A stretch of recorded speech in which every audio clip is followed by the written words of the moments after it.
често повторуваме и потенцираме, меѓутоа и сите се согласуваме со тоа дека младите луѓе кои што имаат некој успех на меѓународно ниво, чиј успех е признаен без разлика на тоа дали е науката, спортот, културата, уметноста, дека тие треба повеќе да се наметнуваат како примери за другите во општеството, меѓутоа наместо да го следиме тој пример и тој правец во обликување на општествениот вредносен систем, ние сепак многу повеќе во медиумите слушаме за луѓе кои што им не заслужуваат некое внимание, меѓутоа доволно ја потикнуваат љубопитноста на публиката и со тоа се создава една лажна слика дека тоа е патот до успехот, дека тоа е патот што треба да се следи и покрај тоа што моралните, универзални и етичките норми велат дека тоа е сосема погрешно. Нашиот здрав разум ни сигнализира дека имаме поставување на сосема погрешни приоритети и вредности, меѓутоа не вреди кога просто општествената и јавната слика наметнува некои други правила на игра. За сите овие димензии на етичките и општествените прашања, меѓутоа и за боречките вештини како спорт кој што може да ги тргне вашите деца од улица, зборуваме со Еди Шерифовски, кој инаку е джудист, млад човек кој што неколкукратно на Македонија и донел златен медал ни помалку ни повеќе туку на престижни меѓународни спортски надпревари. Следете го нашиот разговор во продолжение. Морам да кажам дека кога почнав да ја работам мојата авторска емисија, мојата замисла беше да работам на афирмација на млади талентирани луѓе или луѓе кои што се млади, меѓутоа веќе се изградиле на професионално поле во некоја област која што е навистина за пофалба и со тоа даваат позитивен пример на општеството и некако мислам дека ова е една од моите ретки емисии каде што таа моја замисла ја реализирам, затоа што навистина имам соговорник кој што е целосно кореспондира со тие мои замисли, да го представиме, да кажам, младиот дух и она што е перспективата и иднината на нашето општество и едно огледало на кое што дефинитивно треба да се огледаме. А зошто ваков вовет дадов и зошто е оваа моја најава таква каква што е, ќе те замолам еве да се представиш за нашите гледачи, за моите гледачи. Доста голема најава би рекол и ме устрани кој што се вика, така да доста тешка најава, убави зборови. Би рекол дека ретко ваква најава да слушнам некој да даде, така да фала ви многу.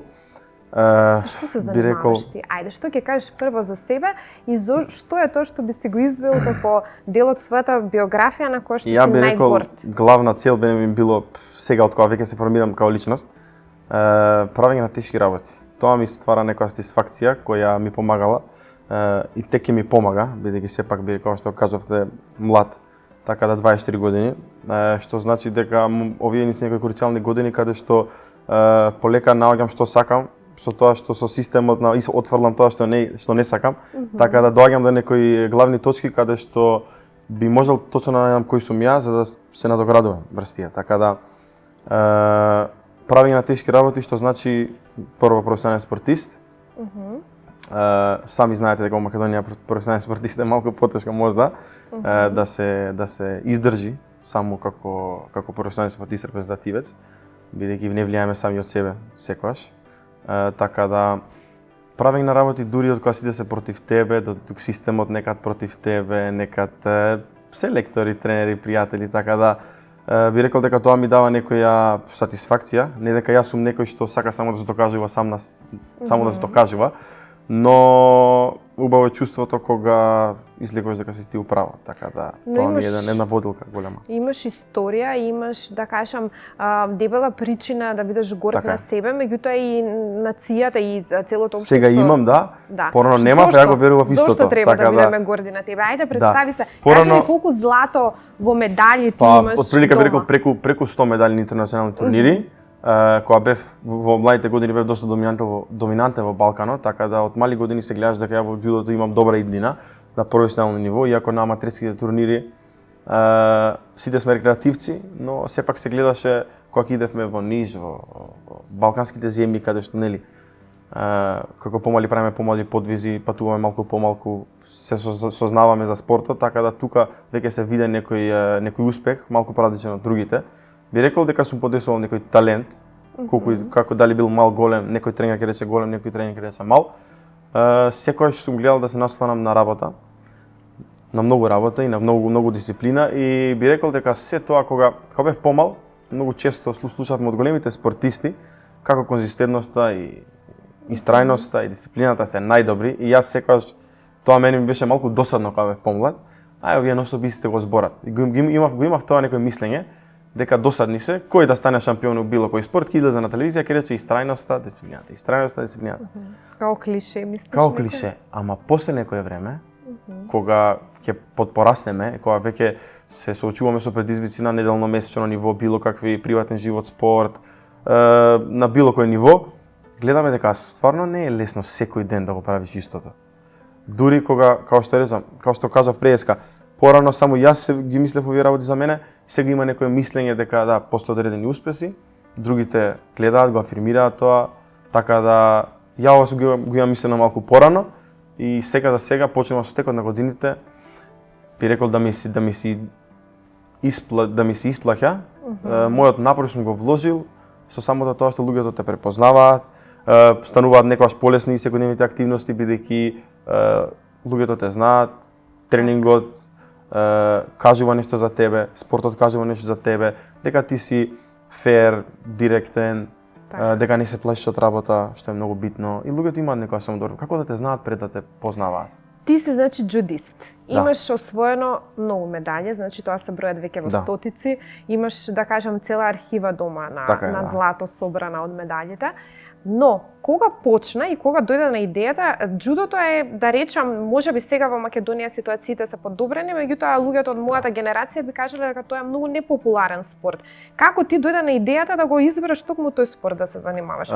Џудото и на глобално ниво почна да се развива овие 20 години многу, не само кај нас, значи во сите земји.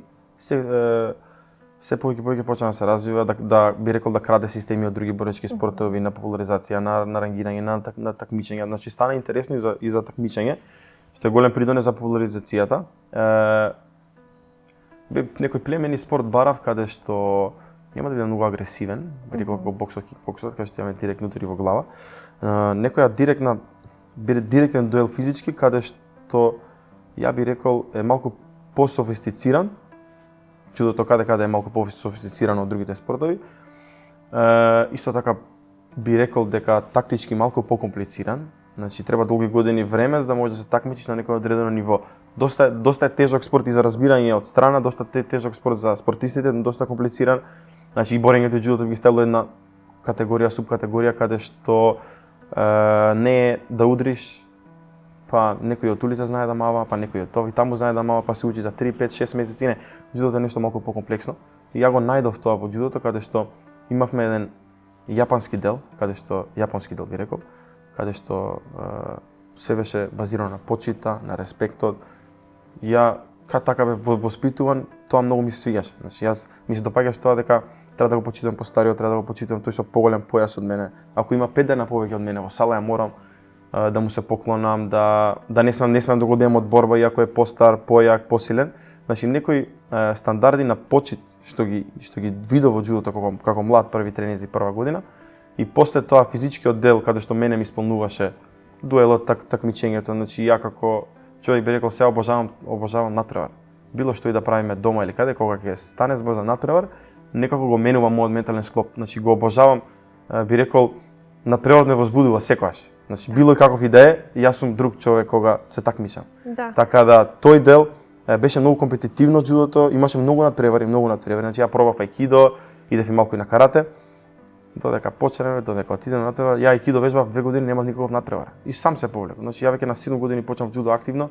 И ја 5-та недела бев негде на патување, 8-та недела, 12-та недела. Тука и сестра ми виде дека е доста интересно и она се приклучи после некој месец. Имавме нонстоп и културолошки нормално шетавме, би рекол.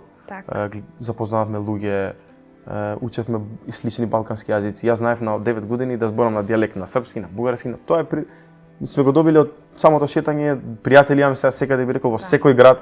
Тоа исто така е голема нешто големо што мене ми значи. Да, види, надпреварот е во основа на секоја игра и не би можело Да. да имаме игра доколку немаме надпревар. Така. Меѓутоа, ти имаш обид да се занимаваш и со некои други Да. спортови. Веќе кажеш што е тоа што го одделува джудото од сите други спортови што ти ги сакаш, меѓутоа дали еве продолжуваш, имаш веќе 24 години, ти сега се остваруваш на некои други планови, студенци на економскиот факултет. Да. Така, имаш и веројатно и некои други планови каде да се реализираш, ќе продолжиш, Па да, има ли перспектива оваа држава воопшто да поддржи професионален спортист од твој калибар или некој од твоите колеги, од другите спортисти?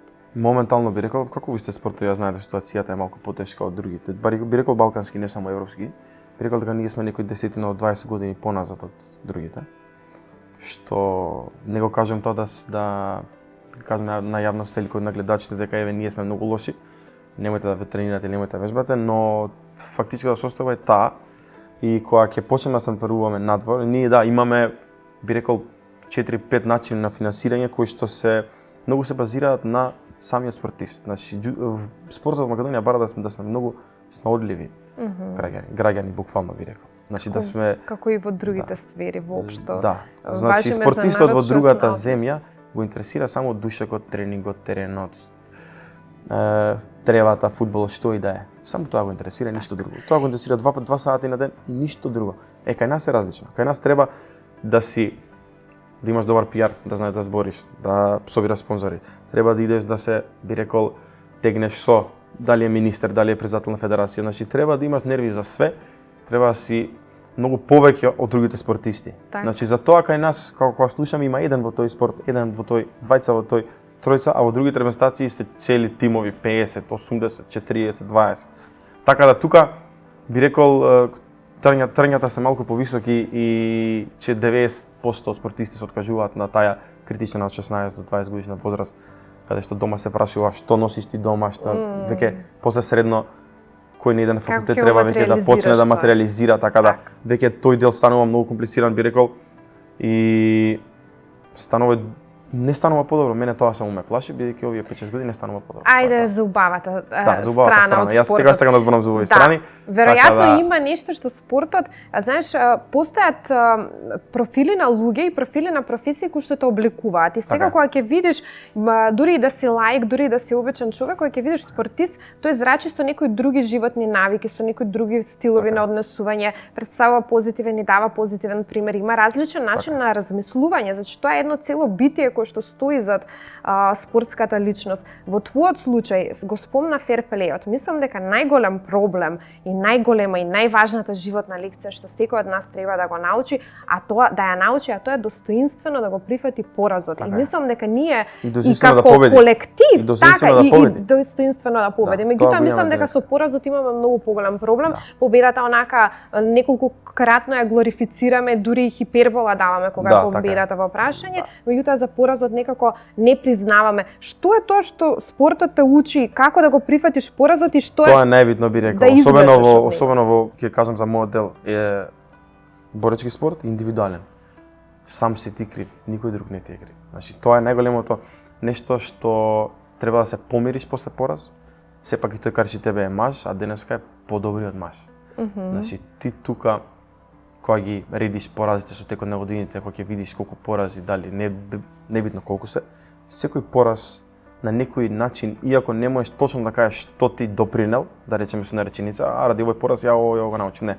Туку полека и тивко го гради карактерот со тоа што ти гледаш дека не си доволен некогаш за нешто, во некоја ситуација, во некој терен, било каде, на некој ранг, ова што до денеска ти си го правил до денес не е доволно. Би рекол дека во спортот тоа го сретнуваме на многу рани години.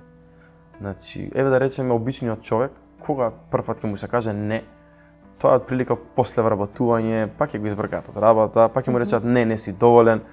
Во спортот тоа го добиваме на многу рани години. Има селекции веќе од U14 во фудбал, значи по 12 години, по 14, каде што 20-30 спортисти се селектирани од голема толпа на луѓе.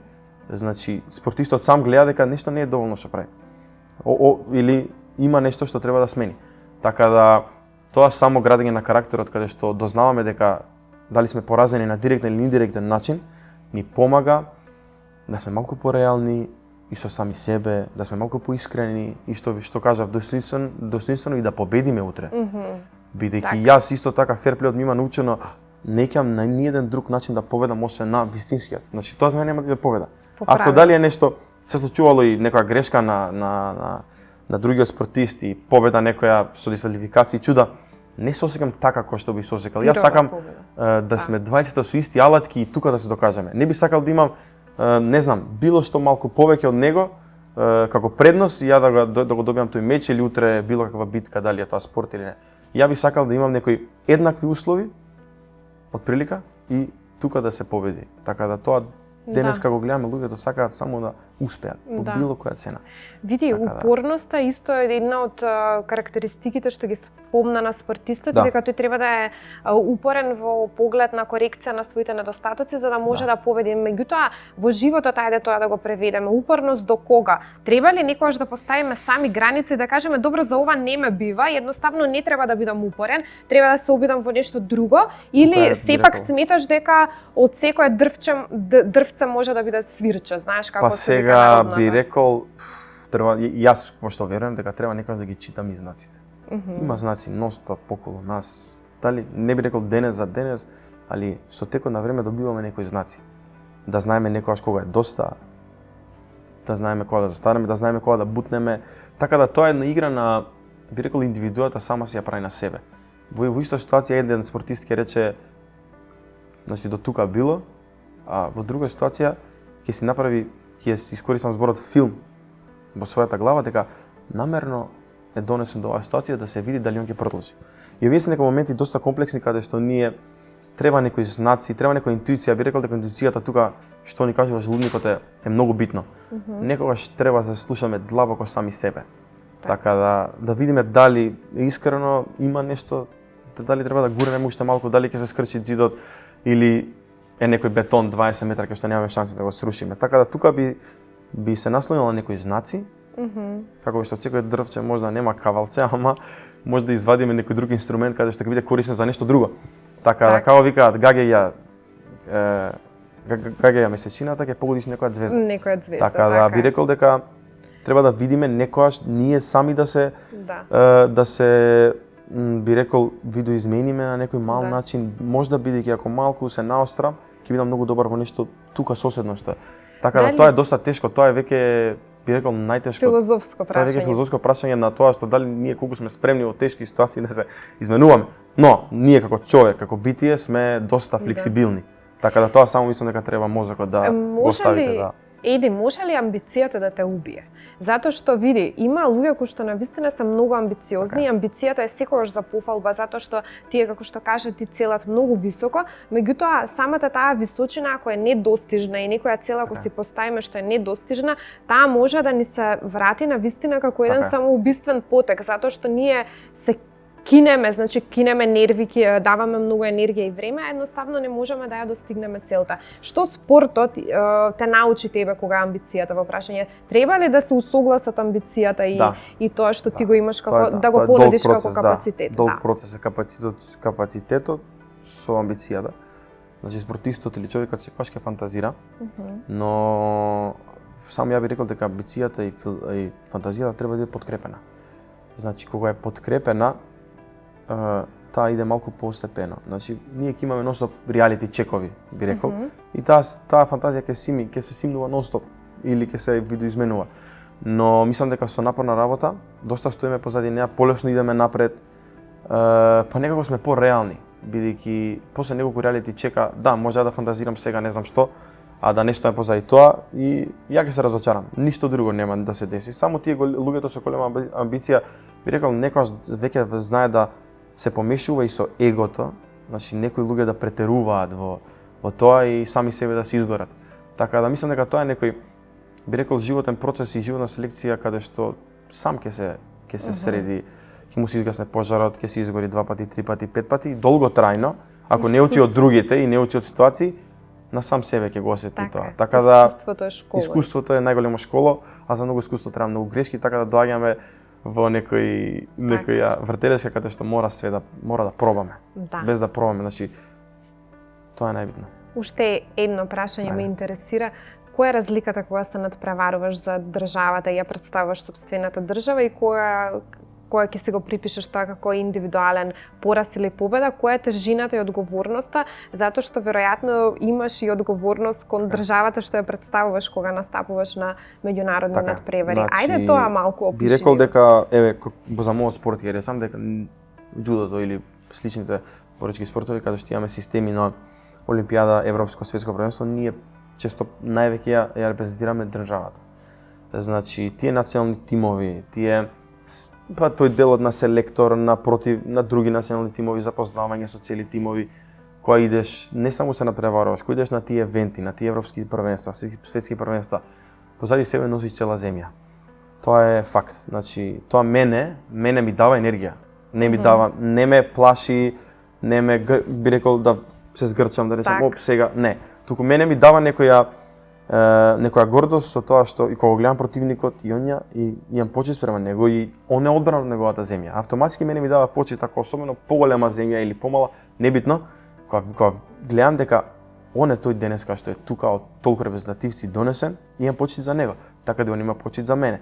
Така да самото тоа што и би рекол и дружбата, спортисти, хотели, идеме во секогаш сме сместени во слични места и дури се дружиме, но тоа на репрезентативно ниво, кога ќе го видиш како систем, имаат пример тренери, цели екипи доаѓаат, значи мене ми дава некоја гордост и некоја убава емоција на некои поубави работи. Не е ова политика, не е, значи ова е нешто слично како уметност, спорт. Значи само позитивни, сите се позитивни на тие евенти, кога доаѓа да се репрезентира цела земја, кога они знаат дека се на мисии, дури некогаш и другите малку посериозно го разбираат тоа од нас, би рекол. Имате некој страв кон земјата, знаат дека може да бидат сменети лесно, кај нас конкуренцијата е пониска. Таа емоција е малку поблага, така да која ја репрезентираме, ние сме буквално репрезентер на цела земја. Самиот збор кажува, самиот збор треба да даде малку повеќе сила, 5%, 10, 20. Така да самите кога само сме облечени во националните тренерки или било што кога летаме, имаме почит од другите земји. Тоа за мене е некоја емоција што не се плаќа. Еди, за крај, планираш ли некогаш да ја напуштиш Македонија, затоа што знам дека сега за брзо ќе идеш надвор од Македонија, ќе идеш во Лондон, ќе патуваш. Дали какви се твоите погледи на иднината? Никој не сум сакал да напуштам Македонија, тоа од мал сум го покажал, значи дали тоа фамилиарни работи, дали моите, мислам дека граделе ја да отидам некаде би било можда, не знам, неблагодарно спрема нив. Ја имам такво мислење, значи родено во мојата ситуација тоа така. Од спорт аспекти никогаш, секогаш сум сакал да докажам дека и од тука може. Пошто сите збореле, Македонија не може, да ја откажи со 18 години, 19, 20, ај шо правиш, времето ти оди. Такви слични коментари, но јас секогаш сум сакал да докажам дека видите од тука може да се стигне, да се збори со светски прваци, да се победува. Би рекол изваредни спортисти со само напор, значи со само тренинг, значи има големи примери во други земји каде што само еден човек повлекол цел спорт. Значи еден човек може да повлече 5000 деца во овие 2-3 години, 10.000 ако е добар модел, ако е добар идол, така да верувам дека еден човек може доста напред ако сака и дека ние треба прво да си оставиме товарот на сами себе, никого да не обвинуваме. Многу е полесно кога сами сме криви за све, бидејќи све во наши раце. Така, се согласувам и ова е убава мисла да ја завршиме емисијата. Ти благодарам многу за овој разговор и се надевам дека ќе ми дадеш повод повторно да те упостам. Да, фала ви многу.